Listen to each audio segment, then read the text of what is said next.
Job, chapter 1, verses 6 through 22. One day when the angels came to report to God, Satan, who was a designated accuser, came along with them.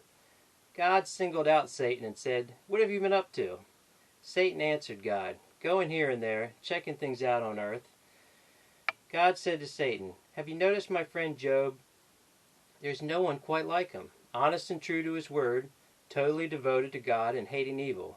Satan retorted, "So do you think Job does all that out of the sheer goodness of his heart? Why, no one has ever had it so good. You pamper him like a pet. Make sure nothing bad ever happens to him or his family or his possessions. Bless everything he does, he can't lose.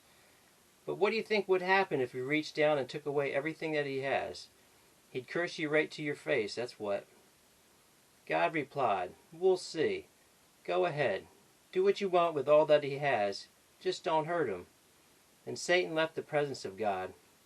Some time later, while Job's children were having one of their parties at the home of the oldest son, a messenger came to Job and said, "The oxen were plowing and donkeys grazing in the field next to us when the Sabaeans attacked. They stole the animals and killed the field hands. I'm the only one to get out alive and tell you what happened." While he was still talking, another messenger arrived and said, "Bolts of lightning struck the sheep and the shepherds and fried them, burned them to a crisp. I'm the only one to get out alive and tell you what happened." While he was still talking, another messenger arrived and said, "Chaldeans coming from 3 directions raided the camels and massacred the camel drivers. I'm the only one to get out alive and tell you what happened."